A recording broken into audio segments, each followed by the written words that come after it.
Gracias, Yossi. Muy amable, que Dios te siga bendiciendo en el uso de los talentos que el Señor te ha dado. Bien, hermanos, me siento contento de estar con ustedes en esta mañana.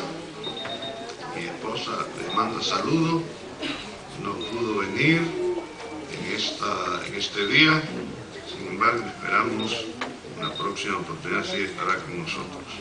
Estoy contento de estar, y en esta mañana mi tema lleva un concepto misionero y tiene que ver con la función de la iglesia, tiene que ver con los hogares iglesia, y tiene que ver con la forma como nace la iglesia cristiana primitiva.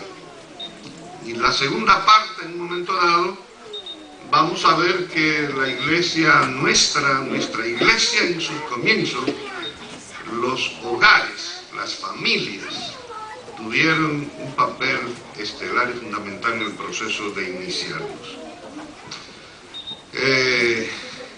Distintas generaciones a lo largo de los siglos han intentado descubrir el cumplimiento de la misión que el Señor le legara a los apóstoles.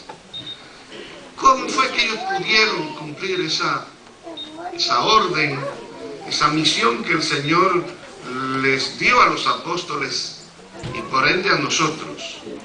Esa comisión es la que encontramos en Mateo 28, 19, conocida, la hemos repetido, la hemos escuchado muchas veces. Por tanto, id y haced discípulos a todas las naciones, bautizándolos en el nombre del Padre, en el nombre del Hijo y del Espíritu Santo. Y al echar un vistazo a la historia de la iglesia cristiana primitiva, después de 2 milenios, llegamos a la conclusión y descubrimos que la época en que la iglesia cristiana creció más y rápido fue precisamente en sus orígenes.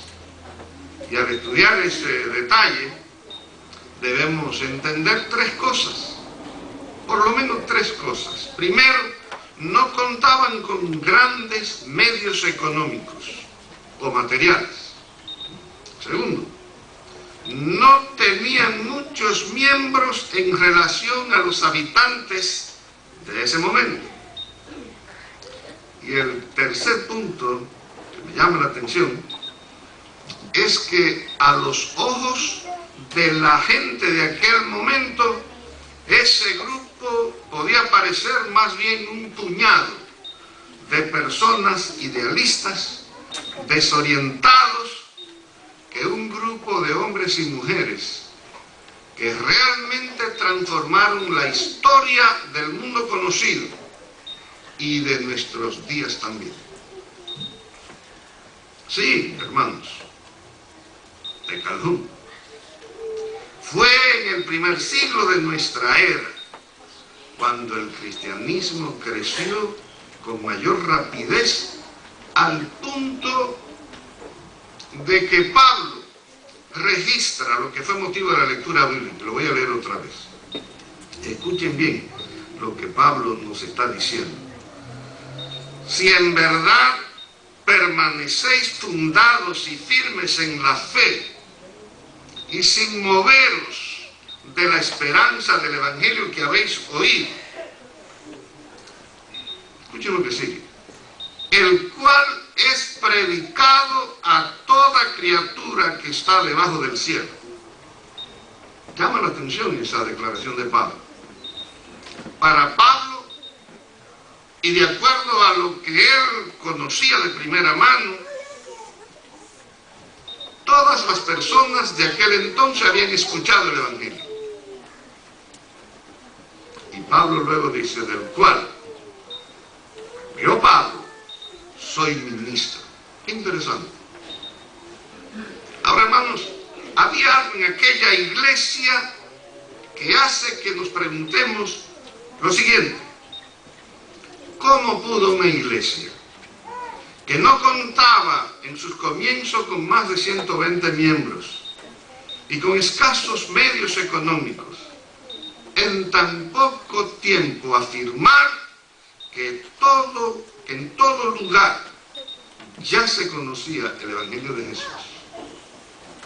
Indudablemente, la respuesta, sin duda, nos hace entender, primero, que había algo especial que ellos tenían.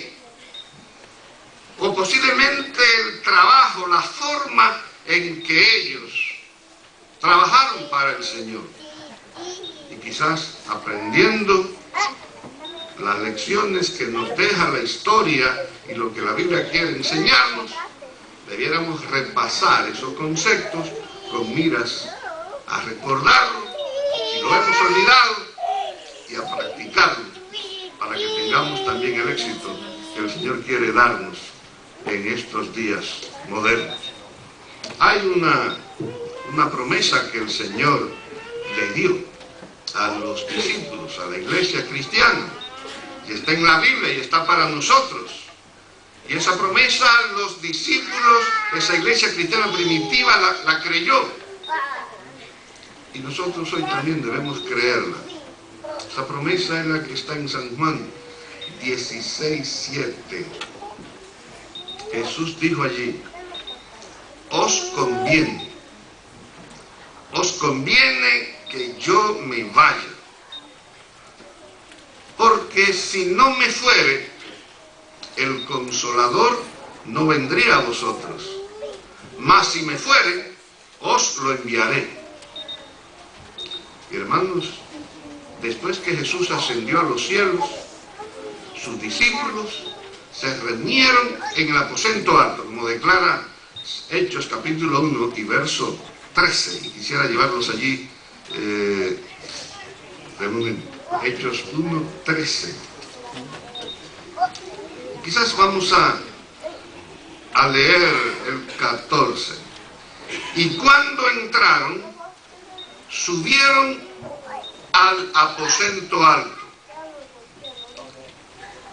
donde se alojaban Pedro y Juan y Santiago y Andrés y Felipe, Tomás, Bartolomé y Mateo, Santiago, hijo de Alfeo, Simón, Celote y Judas, el hermano de Santiago.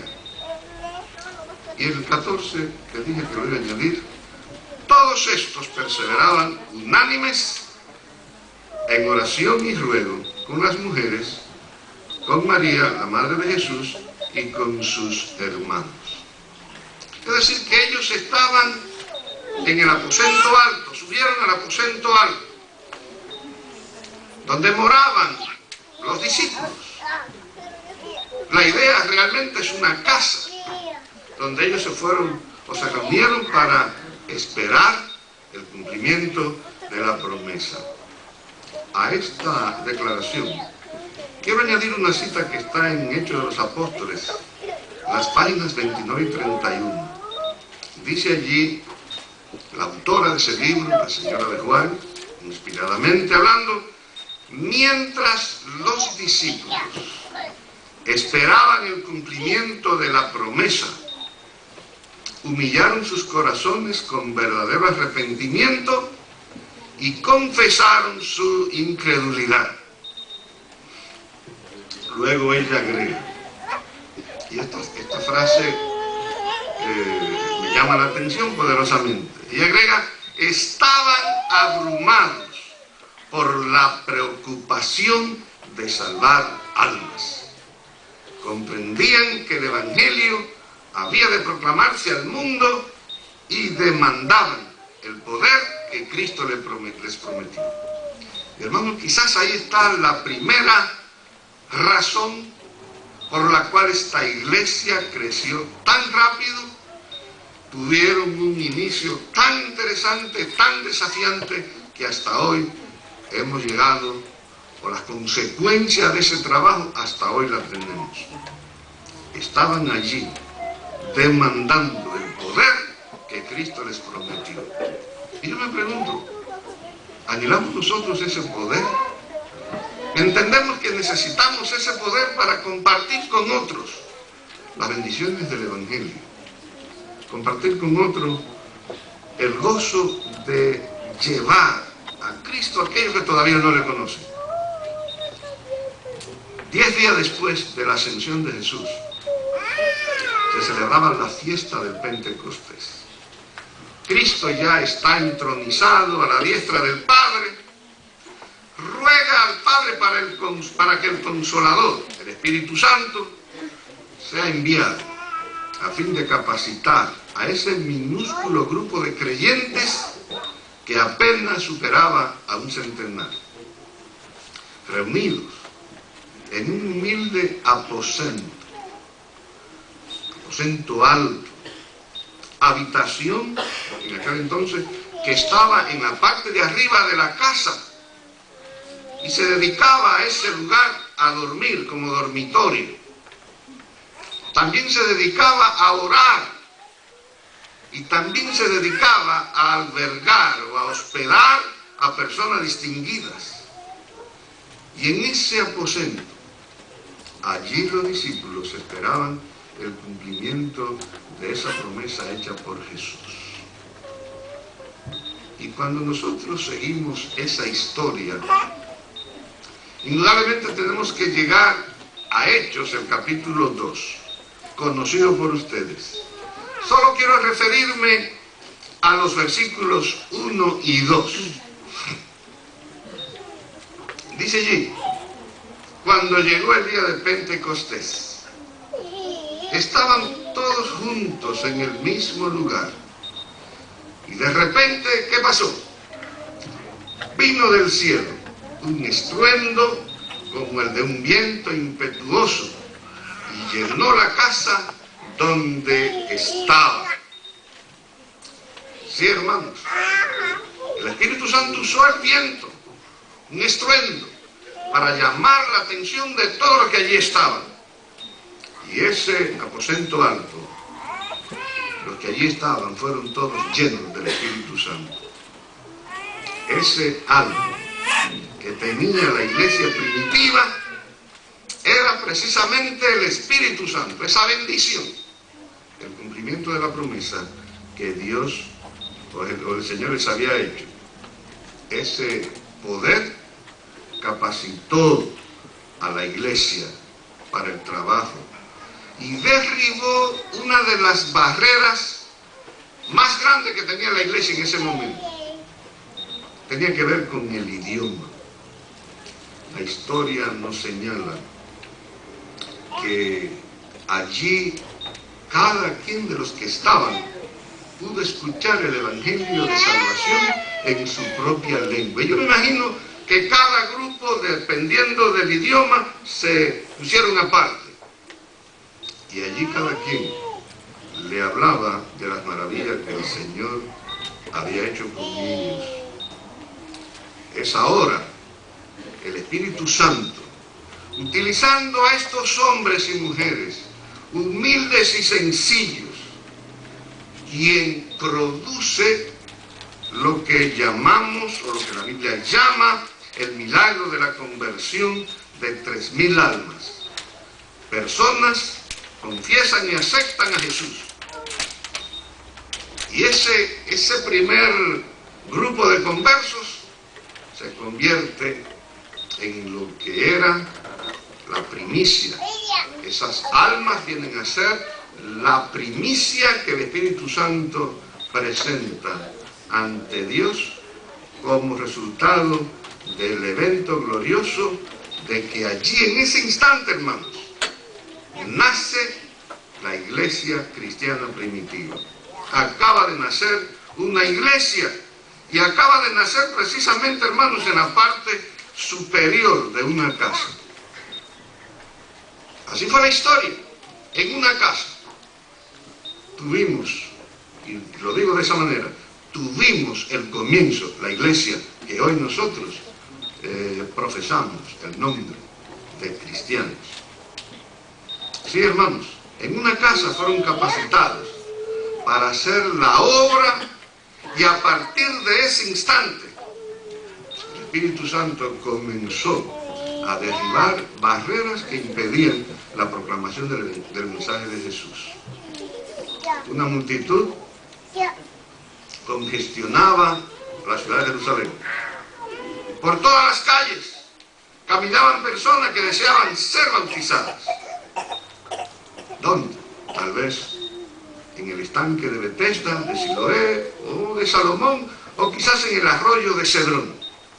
En algún sitio de Jerusalén, 3.000 personas encuentran el verdadero sentido de los ritos del templo y son bautizados dando testimonio de su fe en Cristo Jesús. Esa es, hermanos, la historia del comienzo de la iglesia. Esa es la historia del Espíritu Santo obrando a través de los apóstoles, a través de esos 120 primeros miembros. Ahora surge otra pregunta. ¿Dónde se reunía esta iglesia primitiva para que la obra pudiera progresar? ¿Dónde se reunía? Cuando analizamos y miramos la Biblia y la historia de la iglesia primitiva, encontramos que ellos tenían 3 lugares especiales donde se reunían. El primer lugar era el templo. Y vamos a Hechos capítulo 5 y los versos 20 y 21. Hechos capítulo 5, versos 20 y 21. Dice: id, presentaos en el templo y hablad. Y es el ángel que le está hablando cuando la liberación de Pedro y Juan. Lo pueden ver desde el versículo 17 en adelante. Estoy leyendo, repito, 20 y 21. Id, presentaos en el templo y hablad al pueblo todas las palabras de esta nueva vida. Y al oír esto, entraron muy de mañana en el templo y se pusieron a enseñar punto. Entre tanto, vinieron el sumo sacerdote y los suyos, convocaron al concilio y todos los ancianos de Israel y enviaron a la cárcel a traer a los apóstoles. Pero ya los apóstoles estaban fuera. Así que el ángel les dijo que debían ir a predicar a los fieles, a las multitudes que se congregaban en los templos. El ángel que liberó a Pedro y a Juan de la cárcel les dio esa indicación.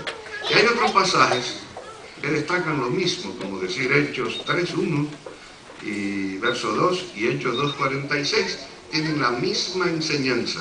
Se reunían en el templo, o ellos iban al templo a predicar y a testificar, a predicar lo que habían conocido, siguiendo las instrucciones de Jesús. El otro lugar tenía que ver con un lugar público también. Y esta vez estamos hablando de las plazas. Allí iban los cristianos, los discípulos, a predicar, a enseñar, a proclamar. Declara Hechos 17:17. Dice allí: así razonaba en la sinagoga con los judíos y con otros piadosos, y en la plaza cada día con los que allí concurrían. Es decir, que los discípulos sabían que a la plaza, como sucede en los lugares de donde vivimos y donde hemos vivido, hay plazas, y allí se reúne mucha gente, y allí iban los apóstoles a predicar y a presentar el evangelio que salvaba. En el proceso de colonización de América, y ustedes, eso es un principio que está en todos los pueblos y ciudades que colonizaron los españoles, donde ellos llegaban para establecer una ciudad, lo primero que hacían era dedicaban un espacio de terreno para la plaza, el parque. A un costado iba la casa alcaldía y en otro costado iba la iglesia. Y eso usted lo ve, por lo menos puede decir en mi país, lo he visto en Puerto Rico y en otros lugares que he tenido la oportunidad de visitar. Está en un lado la alcaldía y en otro la iglesia. Y en esos lugares, especialmente de noche, van muchas personas a caminar y a sociabilizar. Y eso viene de tiempo atrás. Y Pablo y los demás iban a esos lugares a predicar y a presentar el Evangelio. El otro lugar donde ellos se reunían eran las sinagogas, donde ellos iban a predicar. Y de eso encontramos en Hechos capítulo 14 y el verso 1. Y dice allí, ¿cómo acostumbraban Pablo y Bernabé? Entraron en Iconio, en la sinagoga de los judíos, y hablaron de tal manera que creyó gran multitud de judíos y griegos. Interesante. En la sinagoga de los judíos, allí ellos hablaron, entraron.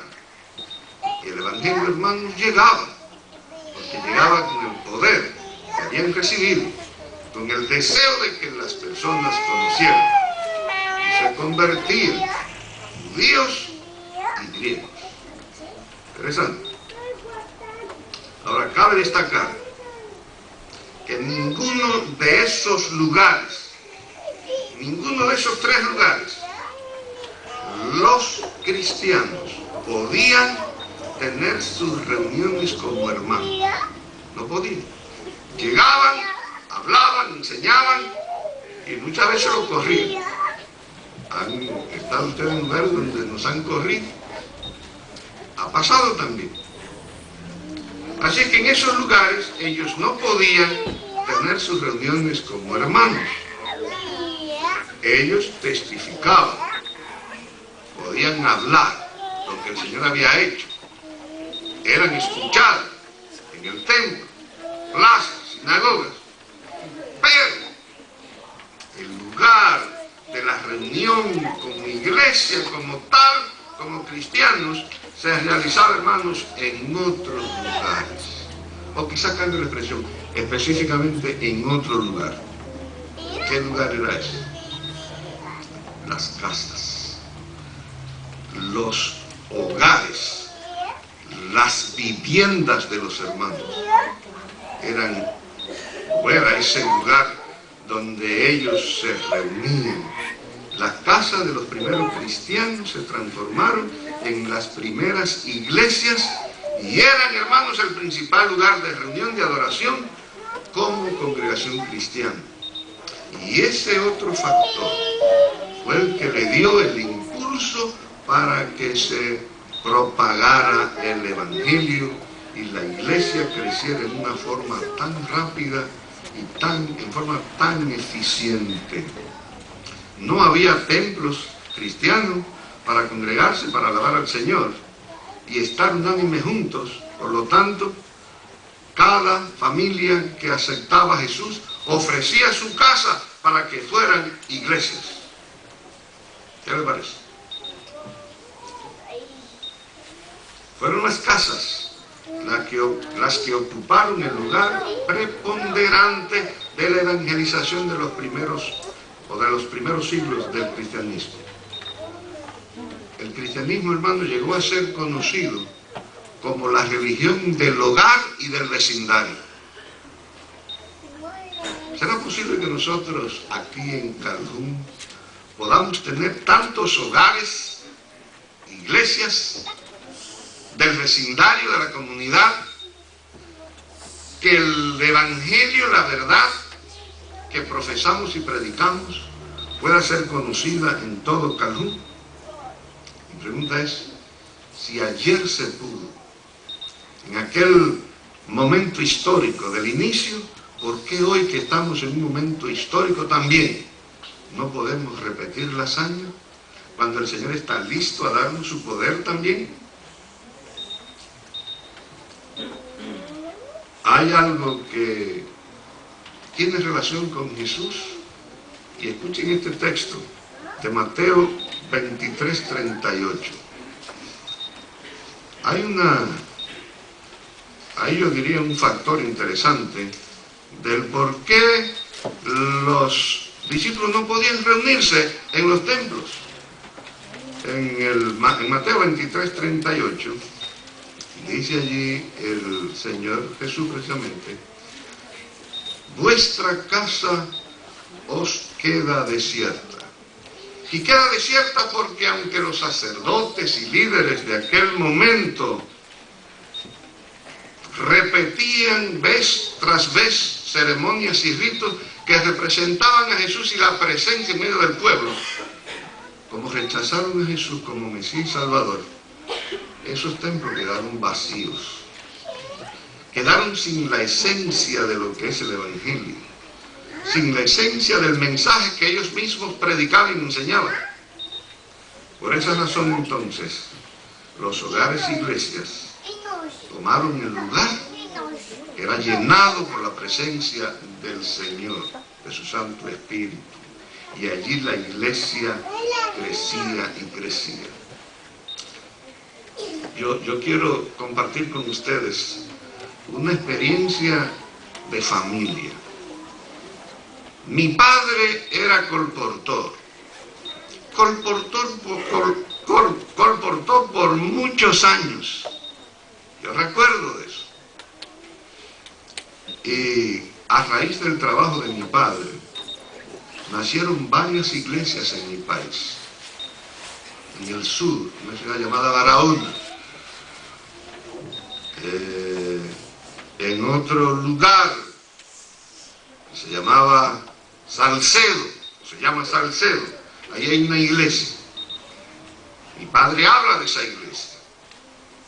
Y la última iglesia que me consta de, porque viví esa experiencia, es la de Puerto Plata, al norte del país, donde crecí. Allí teníamos rentada una casa. Tenía una sala bastante grande. Y allí nos reuníamos. Y ese grupo comenzó con quizás unas 30 personas. Y todos los sábados movíamos unas bancas. Y la sala se convertía en una iglesia. Terminada el culto, la escuela sabática, la predicación, otra vez las bancas se recogían. El miércoles se volvían a poner. Y el viernes por la noche se volvían a poner para las horas de jóvenes. Y quedaba lista para el sábado. Y pudimos ver, hermanos, ciertamente, cómo ese grupo fue creciendo. Y hoy en Puerto Plata, en esa ciudad hay más de 12 iglesias.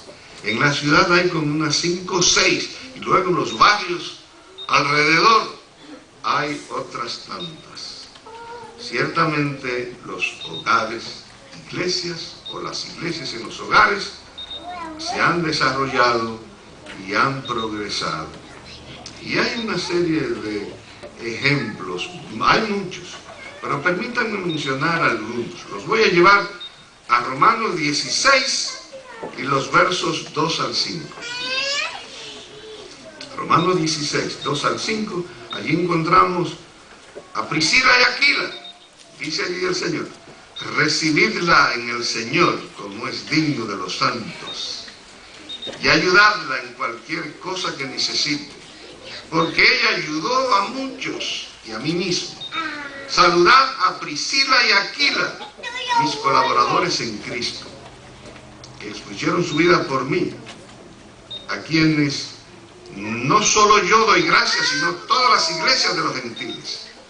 Saludad también a la iglesia que se reúne en su casa, en la casa de Priscila y Aquila.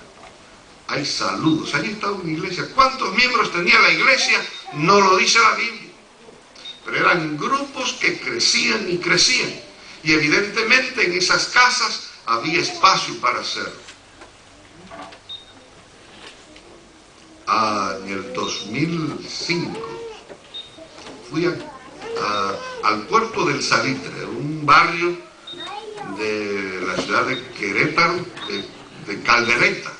Lo que conocen a México, el estado es Querétaro. Y una ciudad allí llamada Caldereta.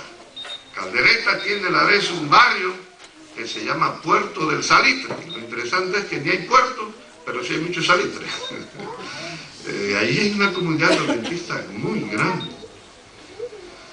Yo había estado ahí varias veces y un hermano de allí me invitó un sábado por la mañana temprano a que fuera con él o con ellos, iba en una camioneta, a un pueblito que se llamaba, o a un barrio que se llamaba Apartadero. Y de verdad que el Apartadero le quedaba bien el nombre a esa iglesia, porque estaba en un lugar muy apartado. Viajamos más de 1 hora y media, quizás 2 horas, subiendo montañas y después bajando montañas. Y allá abajo, en una planicie, había tremenda iglesia, hermanos, en la casa de una familia, debajo de unos árboles. Allí se reunía la iglesia. Y allí estaba una iglesia poderosa, una iglesia ferviente, cumpliendo la función, la misión de predicar el Evangelio. A mi mente vinieron historias de que en lugares como esos, en México, y los mexicanos aquí podrán, por lo menos sí lo llegué a leer, en historia pasada, perseguían a los cristianos, le hacían la vida difícil. Yo lloré allí con ellos, porque me vino ese pensamiento. Y uno de ellos me dijo: pastor, no está muy lejos de la gran verdad que está diciendo. Me señalaron, más abajo había un río y había un risco allí. Dice: hace poco fuimos a bautizar allá abajo. Y mientras se bautizaba, la gente aquí, los que estaban de espectadores, disparaban sus armas de fuego contra la pared de tierra, y las balas chillaban por el aire mientras nosotros bautizábamos. Y yo me pregunto, hermano, ¿qué hacía que ese grupo de hermanos estuvieran tranquilos mientras los enemigos del Evangelio disparaban sus armas? Ciertamente, hermano, tenían el deseo, amaban al Señor de todo corazón y estaban convencidos de que trabajaban para Dios y que el Espíritu Santo los ángeles les cuidarían. Así que en Romanos 6, 16, 2 al 5 nos habla de la casa, iglesia, del hogar de Priscila y Aquila, la iglesia en su casa. Y en Colosenses, el capítulo 4 y el verso 15, 4:15, dice allí: saludad a los hermanos que están en la Odisea, y a Ninfas y a la iglesia que está en su casa. Qué lindo si Pablo viniera hoy y estuviera aquí en Calhoun y al mirar la iglesia dijera: les traigo saludos de tal o cual iglesia, la iglesia que está en la casa de Pablo, de Pedro, de Juan, de María, de quien sea. Indudablemente Dios permitió que esa iglesia primitiva creciera por el poder que recibieron para iniciar el trabajo que ha conmovido y ha cambiado la historia, y también el factor hogar-iglesia. En Filemón, el capítulo, por los versos 2 y 3, encontramos otra referencia, y dice allí: a la amada hermana Afia, a Arquipo, nuestro compañero de milicia, y a la iglesia que está en tu casa. Pablo le está hablando ¿a quién? A Filemón.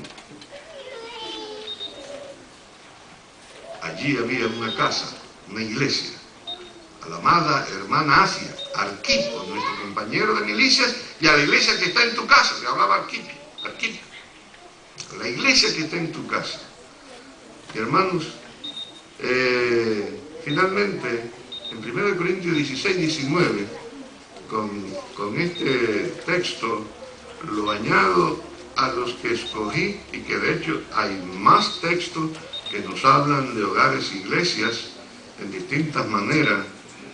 1 Corintios 16, 19 dice allí: a las iglesias de Asia, las iglesias de Asia os saludan. Aquí le Priscila otra vez, con la iglesia que está en su casa, os saludan mucho en el Señor. Sí, mis queridos hermanos, estos son algunos de los ejemplos, de la evidencia que da el Nuevo Testamento de las primeras reuniones de los cristianos se celebraban sencillamente en los hogares. La razón de los hogares iglesias, ¿por qué?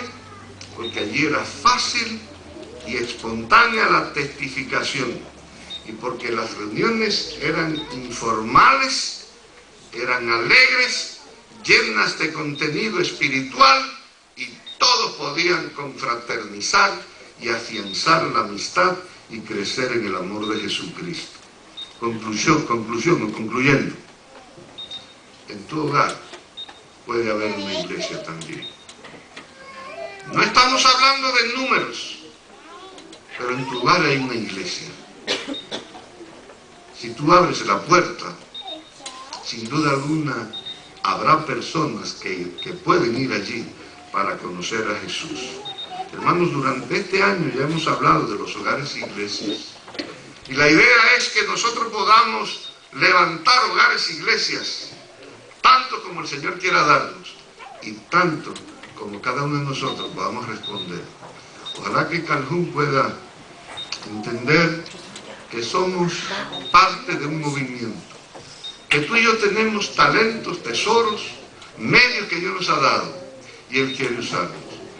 Ojalá que el Señor nos use y que nosotros nos dejemos usar en el proceso de crecer, de ganar almas, y no solamente de crecer y ganar almas, sino también de fortalecernos nosotros mutuamente en los hogares e iglesias. Que Dios nos bendiga, y estamos siempre abiertos para recibir la linda noticia de hogares que se puedan abrir en nuestra iglesia.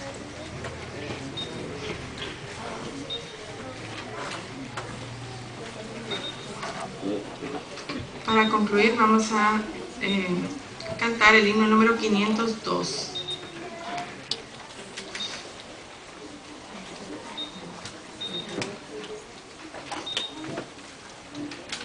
Nos ponemos de pie, por favor, hermanos.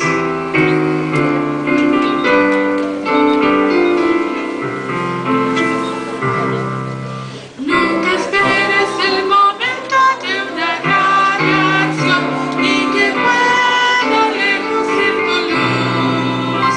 Los pequeños actos pueden ser de bendición.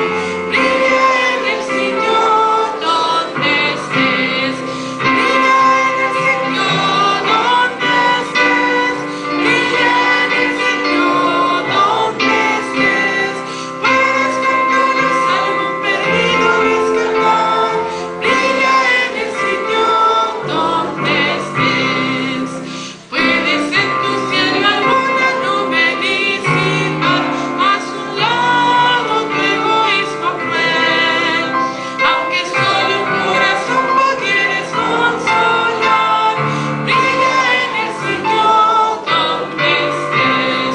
Brilla en el sitio donde estés. Brilla en el sitio donde estés. Puedes con tu luz algún perdido rescatar. Brilla en el sitio donde estés. Puede tu talento alguna cosa descubrir. Tu luz podrá resplandecer. De tu mano el pan de vida puede aquí venir. Brilla en el sitio donde estés. Brilla en el sitio donde estés. Brilla en el sitio donde estés. Puedes con tu luz algún perdido rescatar. Brilla en el sitio donde estés. Padre eterno, Padre de amor, en esta mañana venimos nuevamente para agradecerte porque tú de alguna manera nos has capacitado para hacer el trabajo que tú quieres que hagamos. Te suplicamos, Señor, que tu Espíritu Santo nos llene y que nosotros podamos estar abiertos para aprovechar las oportunidades que tú nos brindas. Y Señor, bendice esta iglesia, el liderazgo de la misma. Nos ponemos en tus manos, Señor, y queremos que nos use poderosamente.